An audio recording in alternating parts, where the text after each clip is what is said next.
stranded thousands of miles from home with no money or possessions. Such a predicament would make many people despair and curse their awful fate. But for Zeno of Cyprus, it became the foundation of his life's work and legacy. The once wealthy merchant lost everything when he was shipwrecked in Athens around 300 BCE.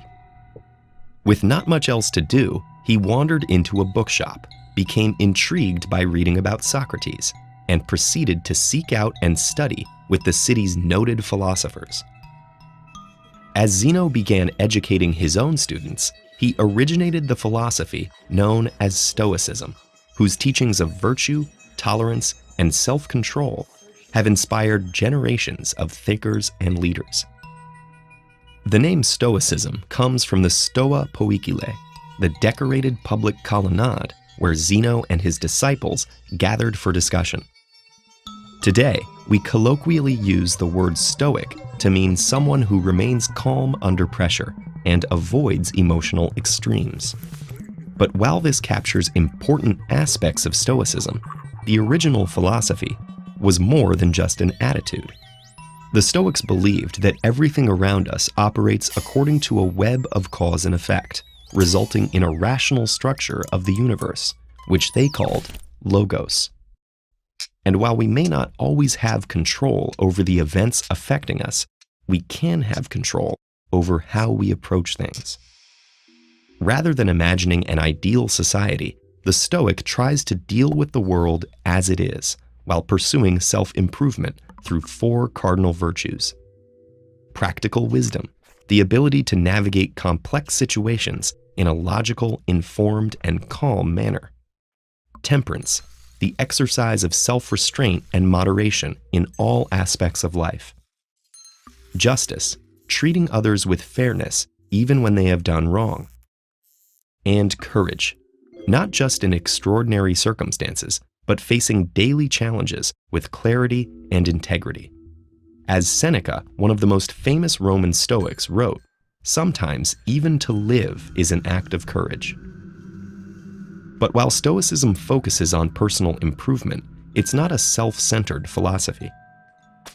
At a time when Roman laws considered slaves as property, Seneca called for their humane treatment and stressed that we all share the same fundamental humanity. Nor does Stoicism encourage passivity. The idea is that only people who have cultivated virtue and self-control in themselves can bring positive change in others. One of the most famous Stoic writers was also one of Rome's greatest emperors. Over the course of his 19-year reign, Stoicism gave Marcus Aurelius the resolve to lead the empire through 2 major wars while dealing with the loss of many of his children. Centuries later, Marcus's journals would guide and comfort Nelson Mandela through his 27-year imprisonment during his struggle for racial equality in South Africa.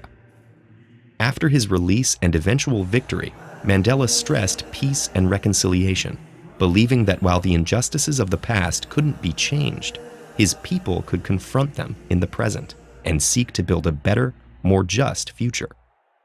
Stoicism was an active school of philosophy for several centuries in Greece and Rome. As a formal institution, it faded away, but its influence has continued to this day. Christian theologians such as Thomas Aquinas have admired and adopted its focus on the virtues, and there are parallels between Stoic ataraxia, or tranquility of mind, and the Buddhist concept of nirvana. One particularly influential Stoic was the philosopher Epictetus, who wrote that suffering stems not from the events in our lives, but from our judgments about them. This has resonated strongly with modern psychology and the self-help movement.